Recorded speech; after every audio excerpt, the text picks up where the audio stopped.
Hello, sustainable growers. This is Jonathan from Melbourne Aquaponics. Thank you for watching this webinar, which is an introduction to aquaponics.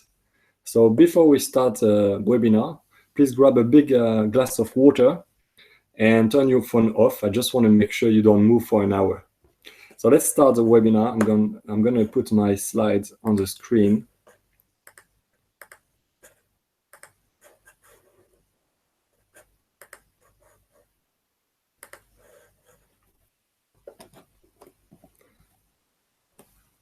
Okay, so the plan of this webinar, this presentation, firstly, we're going to talk about why do we go for aquaponics. We're going to make a picture of the current food industry. Then we're going to have a look. I'm going to talk about myself a little bit.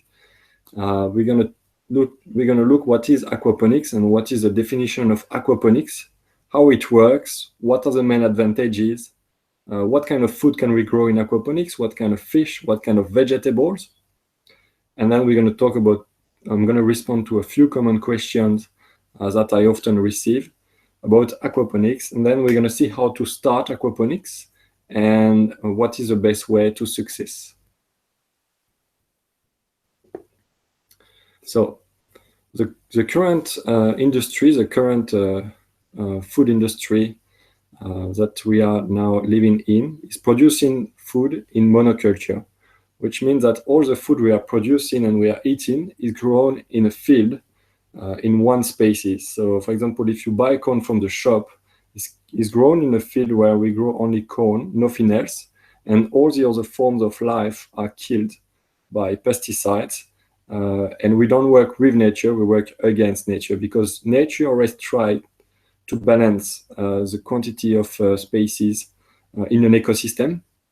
And nowhere in nature you see only one species. It's always a mix of different species living together. The other problem we have in our current food industry is that it consumes a lot of fossil fuel. So in the field, it needs a lot of fossil fuel for the engine to work the earth, such as a tractor. And in nature, normally, we got animals that are doing it for us. We got worms and insects that are basically working in the soil and transforming all the organic matters into nutrients for the plant, and also aerate the plant. So make the plant really leave the air, the oxygen going inside the soil, and provide a good aeration for the roots of the plants, but also for the bacteria that are living in the soil. So when we kill all those animals, we basically remove all the beneficial plant and beneficial bacteria, beneficial animals that are working for us. And then we need to work with tractors to make the soil a bit aerated for the plant to be able to grow in the soil. So I think that's a big problem. We also have a big problem with the transport. The food is produced hundreds of kilometers from where it's consumed. So we need to pay the price of this transport, and it releases a lot of pollution into the atmosphere. The farmers are using a lot of pesticides to kill all the animals that are normally living in the field, and therefore they have a very negative impact on the biodiversity of the field. The food that is grown only from fertilizers that the farmer is putting in the field, and therefore it's very poor in terms of vitamins and nutrients. The food is also very tasteless for the same reason, and also because it's picked when it's not ripe. So basically all the maturation happens in the transport. So obviously it can't develop all the good aroma and all the good flavors that it should. So that's all the negative points that we can see currently in the current food system that we have in our society. Now the solution would be to grow some food in polyculture, a food that will be very tasty, very high in terms of vitamins, that is produced where it's consumed, that is eco-friendly, very natural, and that instead of having a negative impact on the earth and on the biodiversity, that will improve the natural biodiversity. So the real question we can ask is the Eden Park really gone? You know, in the Bible, we talk about the Eden Park, and we see it as having all those points, you know, being a polyculture, producing very tasty food, produced where it's consumed, very eco-friendly, natural, and with a very large biodiversity. And I would like to add three different points that we can find in permaculture and in aquaponics. There's the beauty, the harmony, and the love that we can bring in the garden, and the garden is bringing to the farmer. And those points have completely been forgotten by the current food industry, but I think they have to be placed in the center of our gardens. So now let's talk about myself. I am French. I come from the eastern part of France in the mountain. I come from a place very close to a river called the Doubs. And as a kid, I spent my childhood diving on the rivers, fishing on the river, swimming, walking along the river, and also in the forest. And I've always been very passionate about the aquatic environment, the fish, all the little insects that you can have in the water, and all the biodiversity that is around the river. When I grew up, I started my studies in landscaping. I had a first qualification in landscaping, specialized in ornamental ponds and vegetal biology. And then I continued in aquaculture, and I did a degree in aquaculture and a master degree in food science. I worked into this field for many years in aquaculture in different farms, fish farms, shellfish farms, freshwater, saltwater, in algae farms, also lobster farms, different kind of farms, different types of aquaculture. And I've always been very sad to work in these farms, because as a kid I was thinking working in an environment or where I would raise fish and I would take care of the fish. But as a fish farmer, I discovered that instead of managing a population of fish, I was managing a population of diseases that were living on the fish. So the work of a farmer is to feed the fish and to get rid of the diseases that are growing on the fish, because they live in such high density that we need to minimize the quantity of diseases that are naturally growing. So when I'm talking about disease, I'm talking about bacteria, but also external parasites. So I've been a bit upset to work in this environment with fish that were always stressed and always growing in kind of poor conditions. And after a few years, I developed my company, which is Melbourne Aquaponics, and that's my biggest achievement. Our aim is to offer some aquaponics setup for private customers, but also to spread the technique around the world and to allow everyone to produce his own food, and healthy and sustainable food at home. Now we're going to focus on aquaponics. What is aquaponics exactly? And the history of aquaponics. So the word aquaponics is quite new. It's maybe 15 years old, the word by itself, but the technique is extremely old. It's been used for thousands and thousands of years by different civilizations on Earth. Especially in Asia, probably the first form of aquaponics that we can find was in the paddy field. So in Asia, they grow the rice into this aquatic environment. So the rice is an aquatic plant, and it grows in something like 10 to 15 centimeters of water. And the farmers, we can imagine that back in the days, the farmers found that they had sometimes some pests, some insects that were growing on the rice. They tried to get rid of this insect by introducing some predators, and they tried to introduce a fish. So here on the bottom right corner, we can see this fish. This is actually a tilapia, which is a fish that is very well adapted to tropical countries. And it's very interesting because it grows very fast, and the flesh is quite interesting, quite good, actually. So this is a perfect fish for aquaponics. And they introduced this fish into the paddy field, and I realized that the fish was actually doing the job to remove the pests, to control the quantity of pests that could grow on the rice. So the rice was growing faster, but in the same time, the fish was pouring into the water and releasing a lot of ammonia into the water. This ammonia, thanks to some bacteria, was transformed into nitrate, and then the nitrate was transformed into nitrate. And the nitrate is the food for the plant, the fertilizer or the nutrient for the plant. So the rice was growing much better. And at the end of the season, the farmers were finding a rice that was huge in terms of quantity produced, thanks to the fertilizer of the fish. And also it was not damaged by the pest. And also they had another crop, they could harvest the fish that had grown during the season. So it's a win-win system working with nature. And that's really the base of aquaponics and the first time that humans have worked with aquaponics. I mean, the first time known. And we can also, a lot of people are thinking that in Babylon, in the Babylon gardens, so we're using fish into the irrigation channels to improve the nutrients available for the plants, which is also a kind of aquaponics. So now, if we talk about aquaponics nowadays, the word aquaponics is a combination of the two techniques, aquaculture and hydroponics. So if you take the beginning of aquaculture and the end of the word hydroponics, it forms the word aquaponics. So aquaculture is the production of fish in very high density, and hydroponics is the production of vegetables without soil.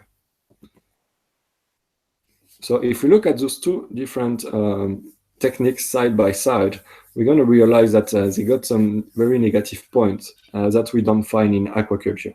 So in aquaponics, sorry. So in aquaculture, we got several inputs. First, we use some fish food. Then we use a lot of water because the fish are creating a lot of pollution, so we need to renew the water all the time. We use also a lot of oxygen, and in very intensive farms, we use pure oxygen, which is quite dangerous. It's liquid oxygen that is kept into specific tanks under pressure, and that we release slowly into the water, mixed with some air, and therefore we can go in oversaturation of oxygen. So that's very specific to aquaculture in high density. It's not something that we use in aquaponics. We use also some antibiotics because, in aquaculture, the fish are in such a density that, as I said before, instead of managing the fish, we are managing the disease. So we put a lot of antibiotics on the fish when they are sick. And pesticides. There are a lot of parasites that are living on the skin of the fish and inside the gills of the fish. We need to remove those parasites, otherwise they will kill the fish after a while. So in aquaculture, we release a lot of chemicals into the water to get rid of those parasites. In terms of output, so obviously we produce the fish, which is really the aim of aquaculture, but we also release some polluted water. We also release some food and fish waste into the environment, most of the time in the rivers or in the sea. And we release some pesticides waste and antibiotics waste. Now, if we look at hydroponics, as I just said before, is the production of vegetables without any soil. So here the input is vegetable nutrient. We also use sometimes some pesticides, depending on the farms. They may have to use some pesticides. And this is treatment if the plants are falling sick. In terms of output, we can grow some vegetables, but there is also a lot of organic waste, a lot of pesticides waste, and sometimes some disease treatment. So that's really that's it for hydroponics. Now, if we talk about aquaculture, in aquaculture, we are working in different dynamic because we work with an ecosystem and in a closed system where everything stays together and everything is always recycled. We work with a very low density of fish, so they don't fall sick, they are not stressed, and we can't use any pesticides or antibiotics. Otherwise, it would affect the population of bacteria that are living into the ecosystem and that actually are responsible for transforming the fish poo into plant fertilizer. So everything is 100% natural. So here is a picture of an aquaponics setup that we designed at Melbourne Aquaponics. You can see that at the bottom there is a bench, and if you leave this bench, underneath the bench there is a fish tank. So that's the first element of an aquaponics setup. Is there is a fish tank, and then we got a grow bed. So the grow bed is what is on top of the fish tank here. That's this part here, and the grow bed is full of a media, which is basically a rock, little rock. On this media, a lot of bacteria are living on it. And on top of inside this media, we also plant some vegetables that are growing. So what happens is that the water that is in the fish tank is going to go through a little pump and is going to go to the grow bed. And in the grow bed, the water is going to be spread on the little media. And some bacteria are going to grow there and are going to eat all the fish poo and transform it into nitrate and nitrate. And the nitrate is the food for the plants, so the plants can grow, the vegetables can grow, and all the water that is going back to the fish tank is purified. So here's the principle. You got a wonderful sketch of the nitrogen cycle, which is also called the cycle of life. So we start with the fish. The fish are fed with some fish food pellets. They eat, they grow, and they reject some ammonia into the water. So this ammonia, if we leave it into the water, it's going to turn toxic for the fish if the quantity of ammonia is quite high. That's why in an aquarium, we always need to renew the water. In aquaponics, we have the bacteria that are present in the grow bed that are going to transform this ammonia. They're going to eat the ammonia, basically, and they're going to release some nitrate. And then we got another kind of bacteria that are going to eat this nitrate, and they're going to release some nitrate. Then the nitrate is going to be the source of nutrient for the vegetables. So the vegetables are going to grow from this nitrate, and they're going to release a water that is completely pure to the fish. So we got a cycle where the water stays in the system, and it's always purified thanks to the bacteria and to the vegetables. So the fish are living in very clean conditions, very good conditions. They are not stressed, and the vegetables have always access to nutrients. So this sketch here is really the base of aquaponics, the principle of aquaponics. So now if we look at, in terms of input and output, what we have in aquaponics, first we got some fish food as an input. That's the first one. And then you see here you got all, on this specific slide, I got all the input that we had in aquaculture and hydroponics, and all the output that we had in both of them. But in aquaponics, we don't use any pesticides or antibiotics. We don't use any disease treatment neither. We don't use pure oxygen. It's only when you have fish in very high density in aquaculture. So we don't use pure oxygen. A simple air pump with a bit of aeration is enough. We don't consume much water, actually, because the water stays into the system. We don't lose water into the soil or anything. So there is always a little bit of loss by evaporation, but it's very minimal. And then we don't use any vegetable nutrients or fertilizer, simply because it's created by the bacteria from the fish waste, from the fish food waste. So actually the only input we really have in aquaponics is the fish food.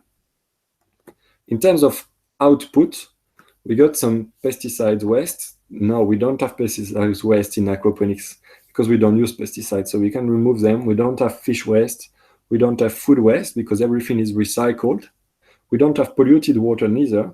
No pesticide waste, no disease treatment waste. So the reality of aquaponics is that we got one input, the fish food, and two outputs, vegetables and fish, which is a very clean way to produce some food. And we can see that we work with nature and not against nature. And when we follow the natural principles, everything is becoming so simple and so easy. So some other benefits of aquaponics. First, you don't have any weeding. You don't need to remove any weeds that could grow in aquaponics, simply because there are no seeds that are coming into the grow bed, because we work with raised bed. Also, there is no watering. The watering is automatic, so you don't have to do any action. and you don't lose any water in the soil, as we said before. The food is extremely tasty because the vegetables have constant, permanent access to the nutrients they need. So they can grow and they can develop the best aromas. They have all the nutrients they need to develop the best quality fruit and leaves. It creates contacts with nature. It brings nature into the city.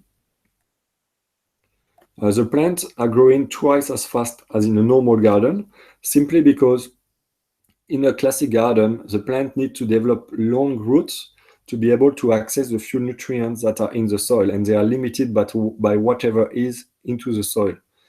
In aquaponics, we always have a multitude of nutrients that are always available for the plant because they are created by the fish waste.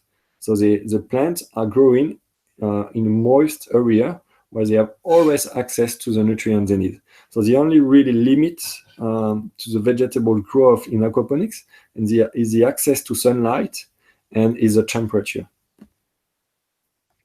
We don't use any treatment again. The food is produced where it's consumed, so there is no transport. It uses up to 10 times less water than a classic garden. And it can be done in the city in a very small space. So you don't need to have a lot of space to grow aquaponics, and you can even do it inside. So all you need, the minimum I would say, is 1 square meter, and you can still start to grow some nice food at home. It uses up to 70% less energy than conventional aquaculture and gardening. So, in aquaculture, we always work with a lot of pumps, a lot of pure oxygen, as I said before. So all those kind of things, they need a lot of energy. In aquaponics, we work with very small electric pumps. And the setup I designed, I use some pumps that are so small, they are 20 watts. They consume 3 times less electricity than a light bulb. So it's a very minimal electricity consumption. So now we're going to see what kind of fish we can grow in aquaponics. So the first factor when you want to grow a fish in aquaponics is the temperature. It depends where you live. You're going to find some different profiles of temperature. If you live in a cold country and a warm country, you're going to have to find some fish that are adapted to the temperature of the fish tanks that you're going to offer to your fish. Then the other question is, what kind of fish do you want to grow? Do you want to grow some fish to eat them, or do you want to grow some ornamental fish just to have a look at them because you think they are nice? In this video here, you can see some goldfish that are spawning on a string. So, and with those goldfish, I mix them silver perch, which is an Australian fish that we grow for the meat, for the quality of the flesh. So you can either mix both species, sometimes in the tanks, or you can grow another species, such as the golden trout here. That is excellent to eat, but also that looks exceptional. It's golden, and you can really see it into the fish tank. So that's a really good compromise. You can also grow some fish that are a really good a really good ability to grow extremely fast, such as the trout. So you see, even in a very small setup like this one on the right, you see the setup is 90 centimeters squares, and you can grow a trout that is up to 1.52 kilo in less than 2 years. So you can see that if you select a fish that is growing fast, you're going to be able to produce a lot of food in a very small quantity of time.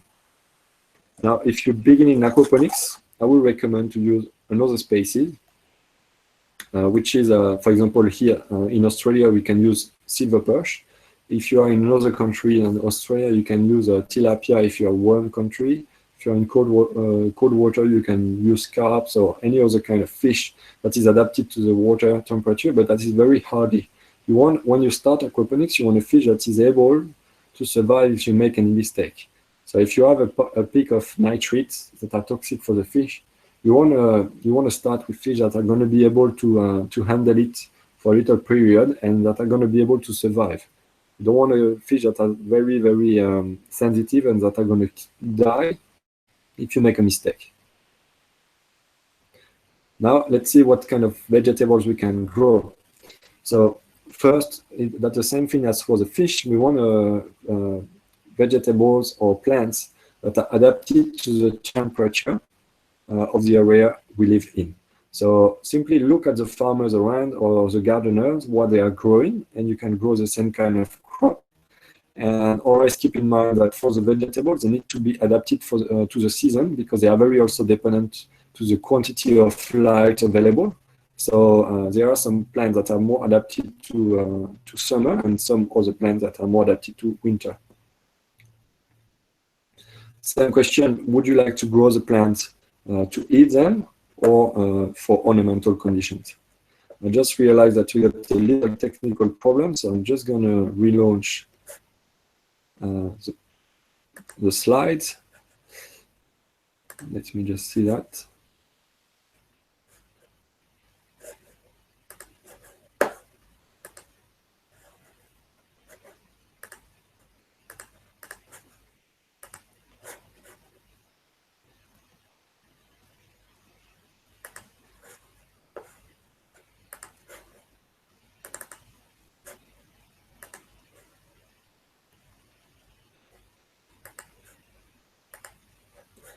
Okay. I apologize for this little problem.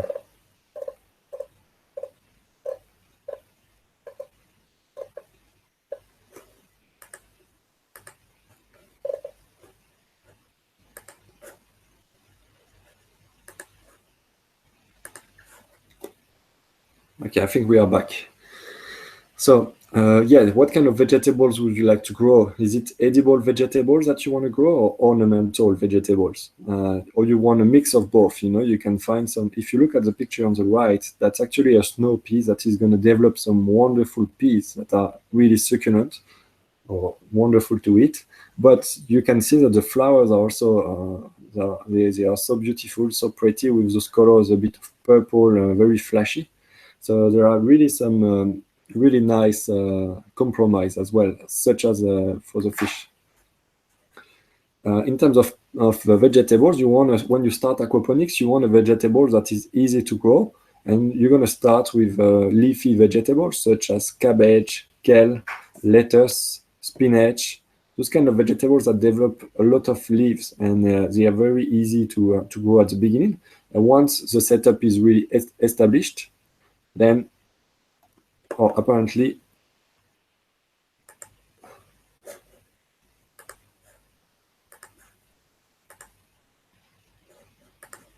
yeah, it's not working.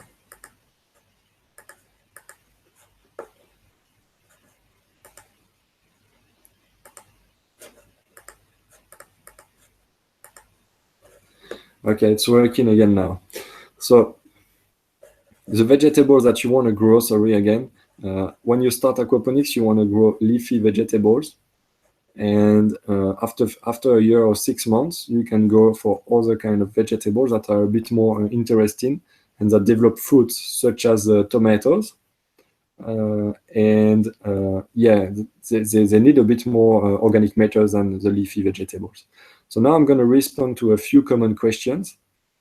Firstly, what is the cost of an aquaponic setup? So there is no real straight answer to this one. It depends of your budget. You can start with almost zero. You know, you just recycle some tanks and you build your own aquaponic setup for a very small budget. Or you can buy a setup that is created with different designs at different prices, and the price can go up to $20,000, even more, you know. So it goes from zero to crazy amounts. It really depends of what you want and what's your budget. How many fish can you grow? So the quantity of fish that you can have in an aquaponic setup is dependent of the quantity of bacteria you have into your grow bed. So the bigger the grow bed you have, and the more fish you can stock into your fish tank. As a as a rule of thumb, I say most of the time that the limit, the maximum limit will be 1 kilo of fish per 50 liters of grow bed media if you got a media that is very efficient. Will aquaponics feed humanity? Yeah, I think that aquaponics can really play a role if you mix it with a normal permaculture, a normal garden, and you use a bit of water from the aquaponics setup to water your garden. You can really optimize the production and really produce a quantity of food that is extremely healthy and extremely high in terms of vitamins and other very interesting polyunsaturated fats. How should I manage my setup during the holiday period? So you don't manage the setup during the holiday. You leave the fish without any food. In the natural environment, they can fast for several weeks. So it's not a problem. That's what I recommend, because if you put an automatic feeder or something like that, and you got a problem with a pump, you're going to have an accumulation of ammonia into the fish tank, which could lead to the death of your fish. So when you go on holiday, just leave the fish tank as it is, leave the aquaponics setup as it is, and it's going to be fine. What are the risks involved with aquaponics? Well, the real risk is that if your fish tank is not covered, you may have some kids that fall into the fish tank. So that's something to keep in mind. Always cover the fish tank. But from a bacterial point of view, it's completely fine. You know, you get some disease linked to listeria. Listeria is the name of a bacteria that can grow into the chicken or pig intestina. Basically, it grows into warm blood animals, and then if it's spread on some vegetables and you eat the vegetables straight away, you can fall sick and you can even die with this kind of bacteria. But fish are cold blood animals, so they can't develop this bacteria into their intestina, and there is no bacteria into the fish intestina that can link to a problem for humans. So it's completely safe to grow food in aquaponics, even if you don't wash it. Can I use an old tank to create my aquaponics setup? Yes, I recommend to recycle as many materials as possible. It's very sustainable. The only limit is that obviously you want to make sure that it's food grade and that it doesn't have any interaction with the pH of your water. I am off the grid. Can I put an aquaponics setup in place? The response is yes. You need to work with solar panels. Here we got one system that is in place with solar panels, and that is working perfectly. Does it smell? No, aquaponics doesn't smell. In aquaponics, we work with aerobic bacteria that don't smell at all. So a few other things. Obviously, when you grow, when you develop or when you put in place an aquaponics setup, you're going to have a whole ecosystem that is going to build up with the time.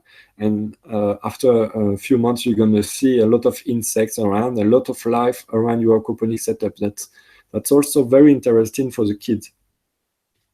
Now, if you have a setup that is very small, you can still have every day. You can make your juice from the vegetables that you are growing. You pick few leaves from the spinach or whatever, and you make a juice from that. And the juice is going to be full of vitamins. So you know that the recent studies show that in some cities in the world, up to 50% of the consumers consume some vitamins under the shape of pills. So supplements, basically, because they feel that they are deficient in terms of vitamins. Now, if you eat some food directly from your garden and you don't cook it, you're going to absorb all the vitamins straight away. So it's going to go from a leafy vegetables directly to your intestina in a few minutes. And you preserve all the vitamins, and a simple green juice every morning is going to give you all the vitamins that you need. So you don't have to spend all your money into this very expensive supplement. You can really do it by yourself, even with a very small aquaponics setup. So where to start? That's a big question. Where to start aquaponics when you don't know how to do? So I think there are some basics to really understand. And I had identified 6 critical steps that are very important to understand before starting aquaponics. The first one is the aquaponics principles that we just saw, the nitrogen cycle. You need to understand the nitrogen cycle, otherwise you are not going to be able to manage the setup correctly. All those kind of steps that I'm going to show you very quickly here. I'm not going to spend too much time, but if you go to my website, Melbourne Aquaponics, you can find them. You can find some videos. You go into free training, and there are some free videos that you can see, and it's going to explain you all those different steps in detail. Step number 2, you need to understand the design of an aquaponics setup. So here really we are not going to spend a lot of time, but you can roughly see that there are 4 components that are very important. There is a fish tank, a little water pump into the fish tank. Then you got a grow bed, and in this grow bed you got a bell siphon. So the bell siphon allows the water level into the grow bed to go up and down several times per hour. And that's what allows all those aerobic bacteria to have access to the air and to live in really good conditions. So when you design your aquaponics setup, you really need to think about it, to think about the fact that the bacteria that you want to grow are aerobic, and therefore they need oxygen to live. If you don't design your setup properly, then it's going to smell. And then you're going to have some trouble and the fish are going to die. So it's very important to understand this step as well. Step number 3, you need to select and design your setup. So for that, you need to respect some ratio in terms of dimensions of the fish tank and the grow bed. And you need to respect a ratio in terms of fish biomass and grow bed size, grow bed volume. That's what I was talking before when I say how many fish can you grow. It's dependent of the quantity of bacteria you can have into your grow bed. Step number 4, you need to select the good pump. I see too many beginners putting a setup in place with a pump that is way too big. And obviously, the setup is working well, but it's not sustainable. And it has an ecological impact, or it has a very negative impact on the planet because it consumes a lot of electricity. So when you design your setup, you need to make sure that you use the smallest pump possible. You need to select the correct media. So there are 2 factors. The first one is you want a media that is porous to increase the surface area, so you can have more bacteria for the same volume of media. And then you want a media that has no interaction with the pH of the water. There is a very simple trick to test it, is to use some vinegar. You put some vinegar on top of the media, and you see if there is a reaction. If the media contains any limestone, it's going to create a reaction. You're going to see some bubbles. And in this case, you can't use this media for your setup. Step number 6, it's how to cycle your system. So here, I'm not going to detail this point. It takes a bit of time. But if you want to go for aquaponics, really go in our website, Melbourne Aquaponics, free training, and you're going to find a video about it where I detail really this point very specifically. So now we're going to talk about the way to success. How do we really do it? So there are 2 ways to start an aquaponics setup. There is a common way. That's the way basically that everyone learn. You basically learn from your mistake. When you are a kid and you want to learn how to walk, you basically try to walk and you fall down. You fall down, you try again, you fall again, you try again, you fall again. And each time you fall, your brain picks something and understand what's been wrong. And each time you improve. But it may take 1,000 times before you're able to walk, but at the end, you succeed. And that's how humans, that's how we are trained, or we are designed to learn. It's normally a really good way to learn. That's normally what I would advise. The only problem with aquaponics is when you go from this very common way, you start without any real guide, without any real support. You don't really know what you are doing, and the risk is to design to create a setup with the wrong design. In this case, it's not going to be adapted and it's not going to work. Also, if you use the wrong materials, the wrong materials in terms of fish tank, but also the wrong media, it's going to lead to a lot of problems. And at the end, the result is that you are not going to be able to manage the ecosystem properly, and it's going to link to a high risk of losing the fish.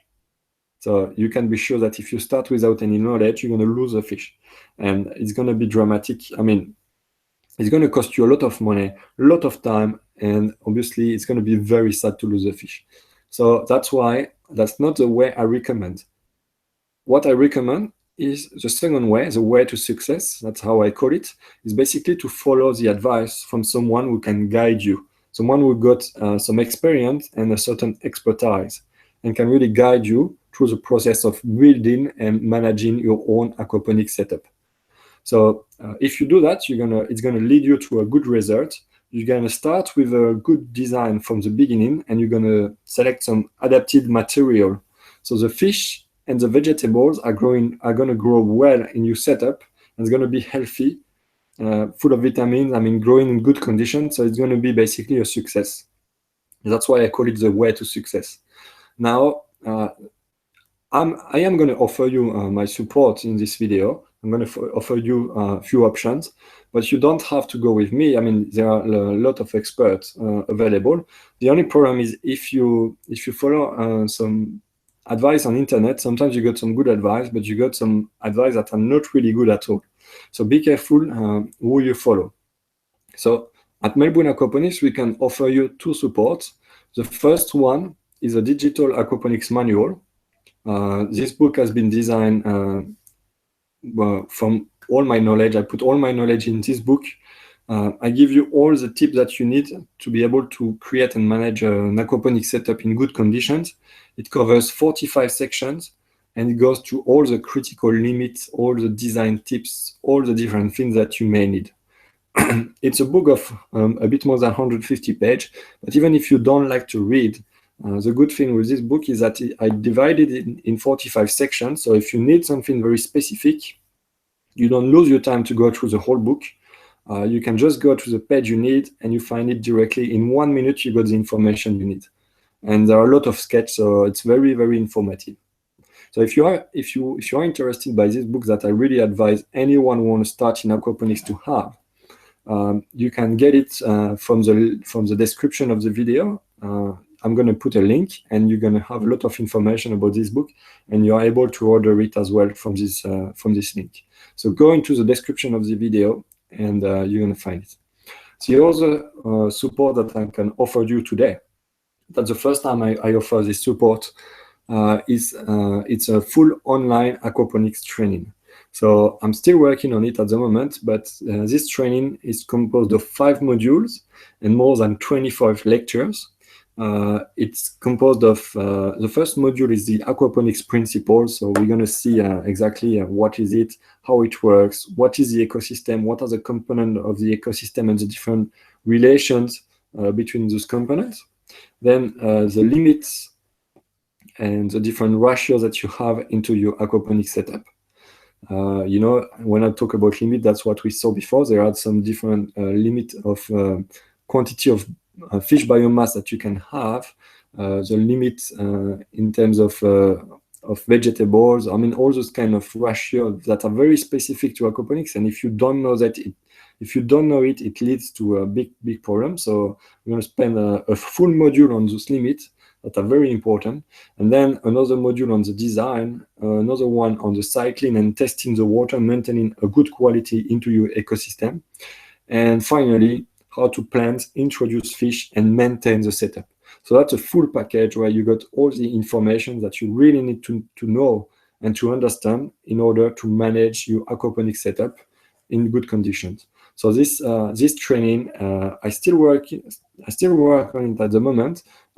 It's going to be available in December, but today I offer you the ability to pre-order this training at an exceptional price. So the price today, the cost of the training once it's going to be done is going to be $237, and today you can pre-order the training for only $187. So if you wanna order it, do it now, because I don't know how long I'm gonna leave this pre-order for. As soon as the training is ready, it's gonna be in the full price. But anyway, if you want more information about this training, I really recommend you to have a look into the link of the video, into the description, and you're going to find a lot of information about the train, and you're going to see how to pre-order it. So now that's basically the end of this presentation. As a matter of conclusion, I would say that, as the fact I've shown, the way the society is producing and consuming food is extremely concerning from a sustainable and healthy point of view. And we all have the ability or the possibility to produce sustainable and healthy food in our own backyard. So today I offer you my support in aquaponics, in the aquaponics journey, and it's up to all of us to share the information and to spread the message around. So you can visit the link into the description of this video again if you need any support. If you want to go to aquaponics, that's really the thing to do. I wish you success and happiness producing sustainable and healthy food at home. Bye-bye.